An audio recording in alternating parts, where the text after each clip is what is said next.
හැමෝම දන්න තවත් පොතක රිවිව් එකක්. ඉතින් මම අද ඔයාලට රිවිව් කරන්නේ අමාවක හස පොත. මේක කියවලා තියෙන අය නම් දන්නවා මේකේ ස්ටෝරි එක කොහොමද කියලා. ඔයාලා කියවලා තියෙනවනේ කස්තුරි සුවඳ පොත. ඉතින් ඒ කස්තුරි සුවඳ පොතේ ඉන්න පබසරගෙයි නිර්මලගෙයි පහුගිය ආත්මේ කතාව තමයි මේ අමාවක හස විදියට ලිවර්සැක් ලියලා තියෙන්නේ. ඉතින් මේ පොතත් මට ඕතසයින් එකත් එක්ක හම්බුණු පොතක්. ඇත්තම කියනවා නම් මේක සෑඩ් එන්ඩින් එකක් තියෙන පොතක්. මොකද ඒ දෙන්නගේ එකතු වීමක් එතෙන්ද සිද්ධ වෙන්නේ නැහැ. අර කස්තුරි සුවඳ පොතේ තමයි ඒක වෙන්නේ. ඉතින් මේ පොත ඇතුලේ මේ කතාවේ ඉන්නවා සඳස්මිත කියලා ඇතෙක්. ඉතින් අන්න එයාගේ ගැන තියෙන කොළ දෙකක් අපිට පොත අරගද්දි හම්බ වෙනවා මේ තියෙන්නේ ඒක. ඒත් එක්කම සඳස්මිත තමයි ඔය ඇඳලා තියෙන්නේ.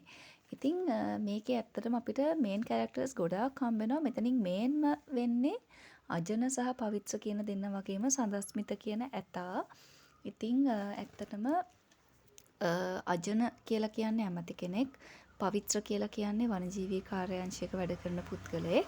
ඉතින් මේ තියෙන්නේ පොතේ පෙන්ලා තියෙන පින්තූරේ පෙන්වන්නේ අන්නේ පවිත්‍රවයි සඳස්මිත කියන ඇතාවයි. ඉතින් කොහොම හරි මේ අජන පවිත්‍ර සඳස්මිත කියන තුන්දෙනාම ඇත්තටම මේ කතාවේ එන්ඩ් එකේදී මැරෙනවා. ඇත්තට මේක හේතු වෙන්නේ මිගාර කියන කෙනෙක්. මිගාරගේ තියෙන වෛරීය සිතුවිලි සහ පළිගැනීමේ චේතනාව හින්දා තමයි මේ දෙන්නට ගොඩාක්ම දුක් විඳින්න සහ ඒ විදිහට වෙන් වෙන්න වෙන්නේ. ඉතින් අජනගේ ගැන කතා කරනවා නම් එයා වලව්වක පොඩි නිල්ම කෙනෙක්.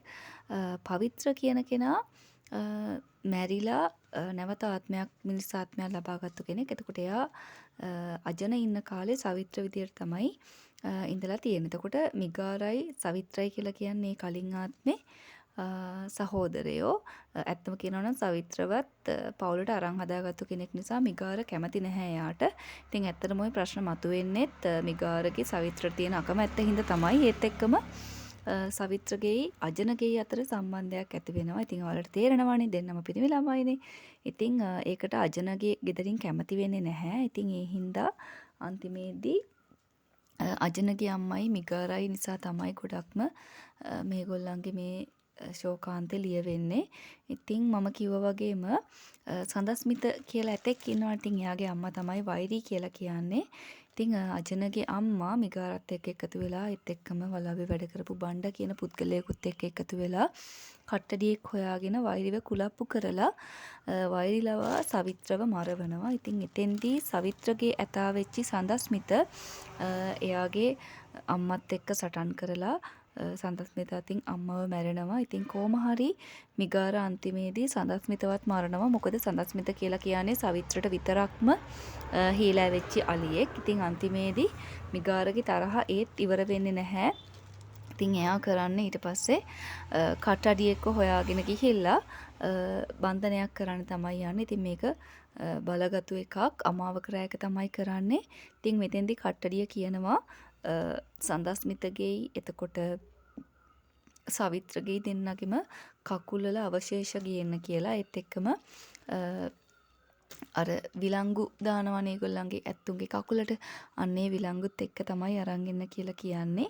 කොහොම හරි ඉතින් මේකෙදි කරන්නේ ඒ සවිත්‍රගෙයි සඳස්මිතගෙයි දෙන්නගෙම ආත්ම දෙක කටු විලංගු දාලා එකට බඳින එක. ඉතින් එතකොට ඒගොල්ලන්ට නිවනක් ලබා ගන්න බෑ. මොකද දෙන්නම එකටම බැඳිලානේ ඉන්නේ. ඉතින් එතකොට අර කටු විලංගු වල දේවල් කියන්නේ ඒක හිංසා ඒගොල්ලන්ට ගොඩක් විඳවන්න වෙනවා රිදෙනවා. ඒ වගේම තමයි ඒකෙදි ඒ බන්ධනය කරන්න නම් කට්ටඩිය කියනවා ඒ බන්ධනය කරන කෙනාට මොන හරි දෙයක් කැප කරන්නත් වෙනවා කියලා.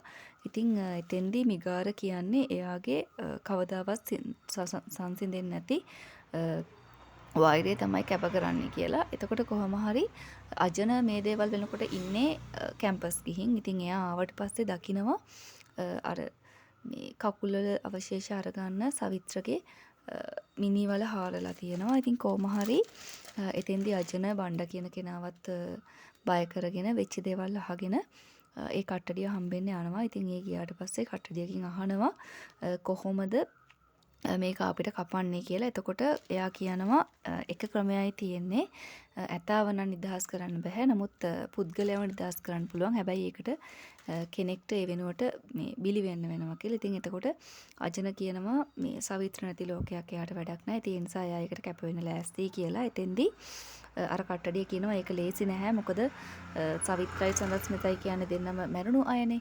ඉතින් එතකොට මෙයා පණ පිටින් ඉන්න කෙනෙක් නිසා අර ඇතෙක්ගේ බර වගේම ඇතාට යම් යම් කාලවලදී දෙන හැමදේමත් අජනට විඳතරා ගන්න වෙනවා කියලා.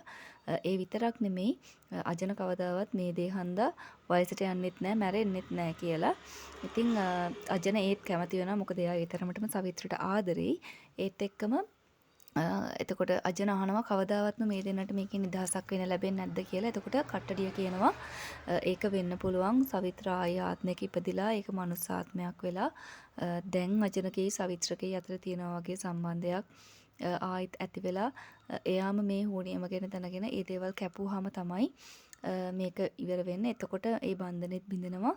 එතකොට දැන් අර අජන වයසට යනවට දාන සුරෙත් ඔටෝම නැති වෙලා ගිහින් ලෝක ධර්මයට මේ එකඟ වෙන්න සිද්ධ වෙනවා කියලා. ඉතින් කොහොම හරි ওই දේවල් ওই විදිහට තමයි වෙන්නේ. ඉතින් අන්තිමේදී කොහොම හරි මේ ආත්මෙදී සවිත්‍ර වායත් හම්බ වෙනවා. ඒ විතරක් නෙමෙයි මිගාරත් ඉන්නවා.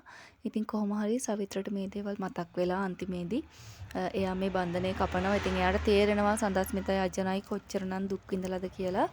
ඉතින් එතකොට සඳස්මිතවයි අජනවයි නිදහස් කරනවා විතරක් නෙමෙයි එයත් එයාගේ ජීවිතේ එතෙන්දී අත්අයිනවා. ඒ අතාරින්නේ අජනවයි සඳස්මිතවයි ඊළඟ ආත්මික හරි යාට ලැබෙන්න කියලා ප්‍රාර්ථනා කරගෙන.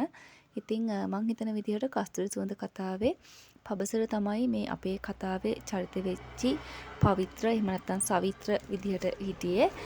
අජන තමයි නිර්මල. මම හිතන්නේ සඳස්මිතට කියනවනේ එයා ඊළඟ ආත්මික හරි එයාගේ දරුවෙක් විදිහට එයාට ලැබෙන්න ඕනි කියලා. ඉතින් මම හිතන්නේ පබසරගේ නිර්මල්ගේ අතරට දරුවෙක් විදිහට එන්නේ සඳස්මිත ලැබපු මනුස්ම ආත්මය. ඉතින් ඇත්තටම මේක හරියටම ගොඩක් දුක හිතෙන නමුත් හරිම ලස්සන කතාවක්. ඉතින් අර අපිට හිත හදාගන්න පුළුවන් මේකේ දෙවෙනි කොටසක් තියෙනවනේ ඊළඟ ආත්මෙදී යාලා එකතු වෙනවනේ කියලා. ඉතින් කියවලා බලපු නැති අය ඉන්නවනම් කියවලා බලන්න. එහෙනම් අදට එච්චරයි.